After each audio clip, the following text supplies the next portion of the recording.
करायला तयार आहोत. आम्हाला कोणाची अडचण करायची नाही.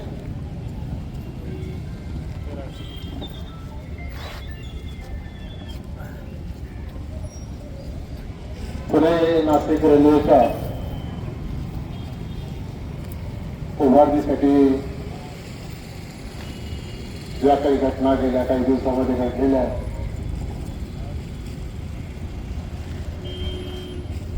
त्याच्या संदर्भामध्ये आपल्या भावना व्यक्त करण्यासाठी, आपली मागणी मांडण्यासाठी आज आपण सगळेजण एक प्रातिनिधिक स्वरूपामध्ये रास्ता रोकोचं आंदोलन या ठिकाणी करतो.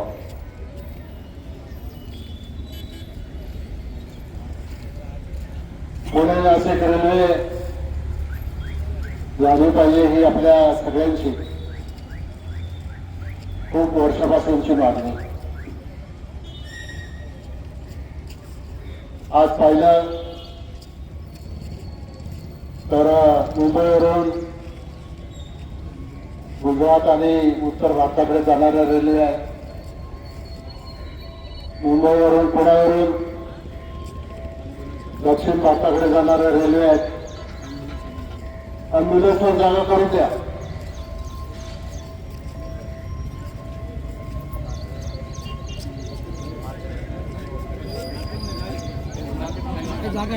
आहे जागा.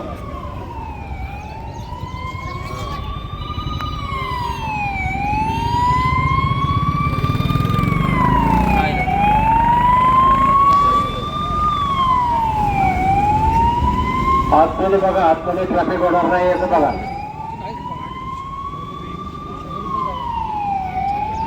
जागा करून द्या आपल्या कार्यकर्त्यांनी. ॲम्ब्युलन्सला जागा करून द्या. बसले 5 मिनिटात संपवणार आहे, जास्त काय आपण वेळ घेणार नाही. आणि ही मागणी आपली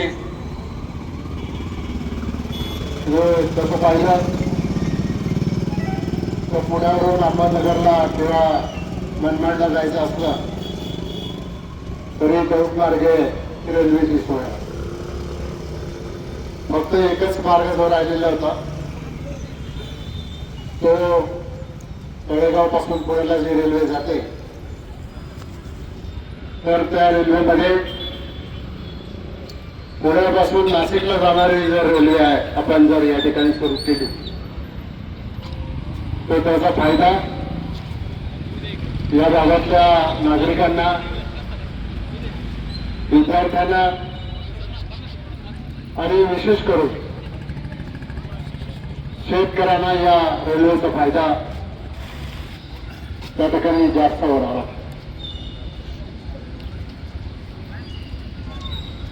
शेतकऱ्यांचा माल जलद गतीने परदेशामध्ये गेला पाहिजे याच्यासाठी खेडला विमानतळाची योजना सुद्धा आखली गेली होती. परंतु काही कारणामुळे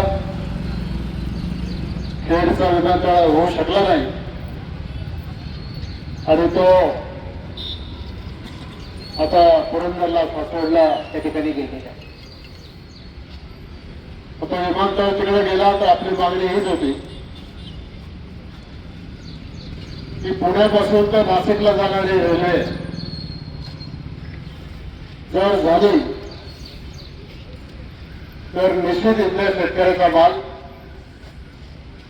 नाशिकपर्यंत जाईल आणि नाशिकहून पुढची जी कनेक्शन्स आहेत, मग मराठवाड्यामध्ये जाणारी कनेक्शन्स असतील किंवा आणखी उत्तरेकडे जाणारी कनेक्शन्स असतील, ते सगळी कनेक्शन्स त्या ठिकाणी जोडली जातात. आणि म्हणून गेल्या अनेक वर्षापासून या भागातल्या जनतेची ही अपेक्षा. 2004 ला आपले ज्येष्ठ नेते माननीय शिवाजीराव आढळराव पाटील या विभागाचे खासदार झाले आणि त्यांनी या पुणे नाशिक रेल्वेच्यासाठी खूप मोठ्या प्रमाणामध्ये पाठपुरावा केंद्र सरकारकडे केला. त्याला काही यश येत नव्हतं. नंतर भारत सरकारने एक आपली भूमिका बदलली आणि भारत सरकारने सांगितलं की 50% खर्च राज्य सरकारने केला पाहिजे, 50% खर्च आम्ही केंद्र सरकार करू. 2008-9 मध्ये मी राज्याचा अर्थमंत्री झालो होतो. मला एकच अर्थसंकल्प मांडायला मिळाला, एक अंतरिम निवडणुकीच्या आधीचा आणि एक निवडणुकीच्या नंतरचा. आणि मला तुम्हाला सांगायला हे मनापासून अभिमान आहे की राज्याचा अर्थमंत्री म्हणून महाराष्ट्राच्या विधानसभेमध्ये मंत्रिमंडळाची मान्यता घेऊन ही घोषणा केली होती की पुणे नाशिक रेल्वेचा जो 50% आर्थिक भार आहे तो आर्थिक भार आम्ही महाराष्ट्र सरकार उचलायला तयार आहे. आणि त्याची तरतूद सुद्धा आपण केंद्र सरकारला कळवलं सुद्धा. परंतु 2009ला मी विधानसभेचा अध्यक्ष झालो, पण दिल्लीमध्ये वेगवेगळ्या घटना घडत होत्या. शिवाजीराव एकदा 2दा 3दा खासदार झाले, त्यांनी आपला पाठपुरावा चालूच ठेवला आणि त्यावेळेला बरंचसं काम पुढे गेलं. परंतु त्यांना मग लोकसभेमध्ये थांबायला लागलं. डॉक्टर अमोल कोल्हे या भागामधून दिल्लीला निवडून गेले खासदार म्हणून. डॉक्टर कोल्हेंनी सुद्धा या प्रकल्पाचा पाठपुरावा तेव्हापासून सुरू ठेवलेला आहे. शिवाजीराव पण प्रयत्न करतायत आणि मी देखील माझ्या पद्धतीने प्रयत्न करतो. संगमनेरचे सत्यजित तांबे प्रयत्न करतायत, सिन्नरचे आमदार प्रयत्न करतायत, समीर भाऊ भुजबळ पार्लमेंटमध्ये असताना त्यांनी सुद्धा या प्रकल्पाचा आग्रह धरलेला होता. आणि ते सगळं जे प्रेशर तयार झालं होतं त्या प्रेशर मधून ही रेल्वे कशी पुढे जाणार हे त्या ठिकाणी पुढे जातो. परंतु मध्यंतरी एका कार्यक्रमाला शिरूरच्या एका कंपनीमध्ये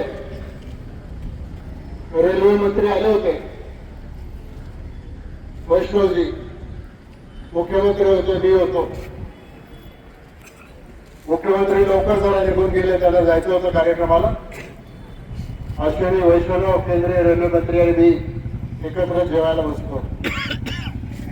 त्यावेळेला मी त्यांच्याकडे हा विषय काढला की वैष्णवजी हा आणि लेखी निवेदन सुद्धा त्याला केलं.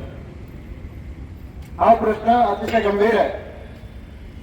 या भागातल्या लोकांची मागणी आहे आणि म्हणून याला गती दिली पाहिजे.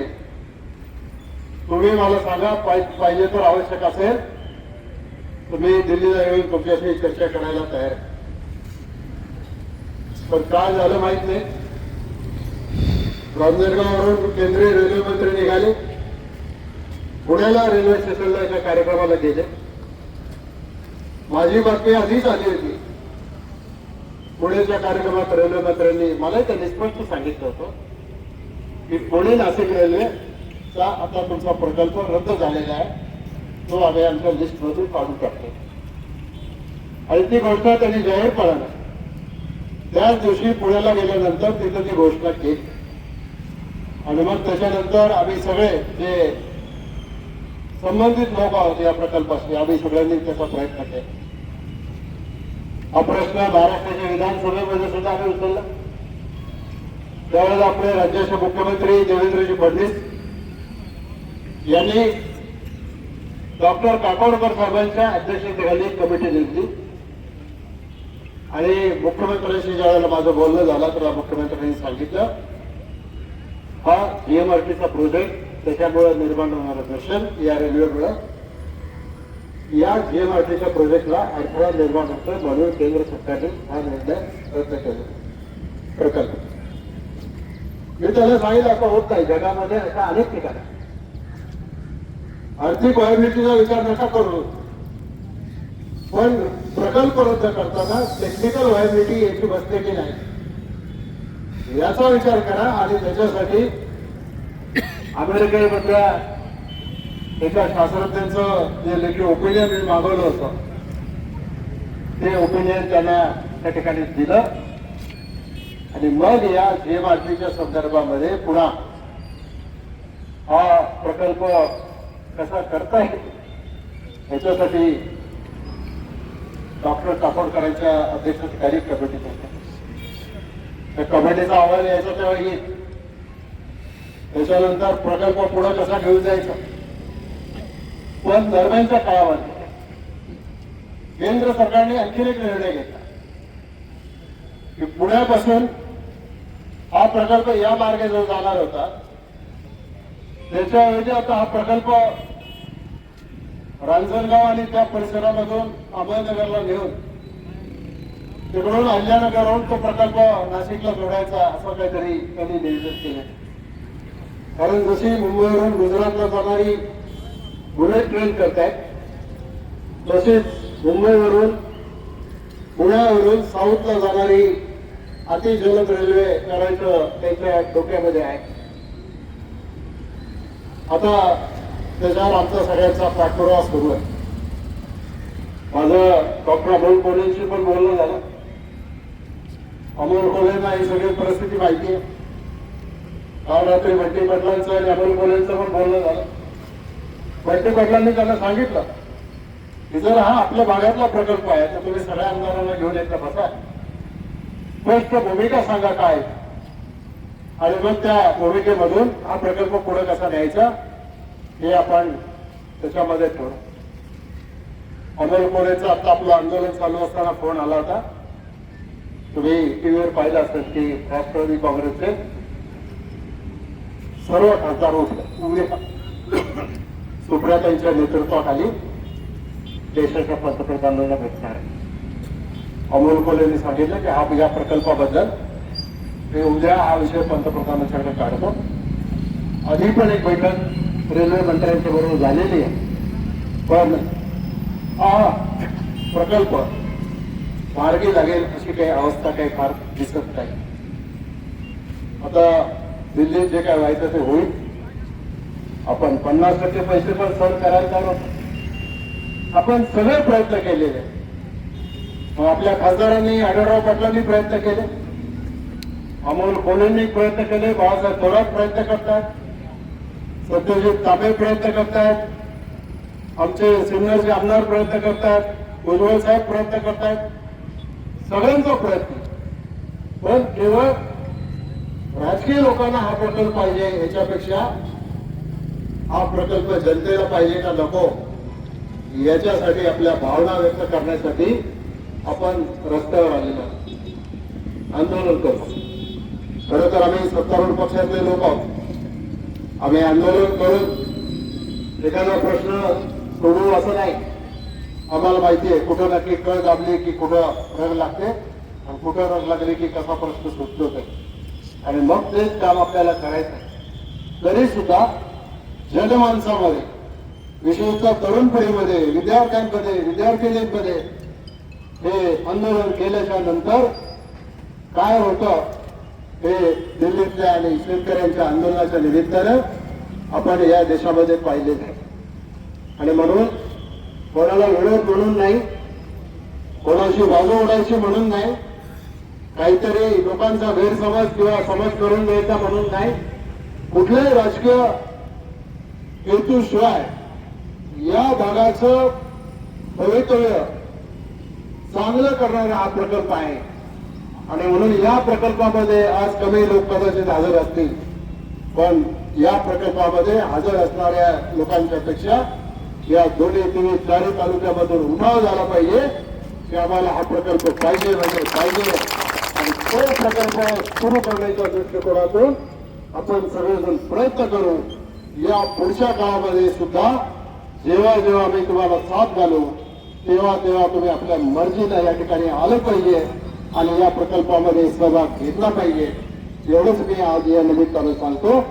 आणि अधिक न बोलता अनेक लोकांची गैरसोय न करता मी या ठिकाणी थांबतो आणि आपल्याला सुद्धा सगळ्यांना विनंती करतो आपण अतिशय शांततेच्या मार्गानं आपापल्या कामाला आपापल्या घरी परत जावं एवढंच सांगून मी या ठिकाणी थांबतो. सर्वांचे आपले आभार मानतो. धन्यवाद. नाशिक रेल्वे चालू झालीच पाहिजे. रेल्वे आमच्या हक्काची, काही कुणाच्या बापाची. रेल्वे आमच्या हक्काची.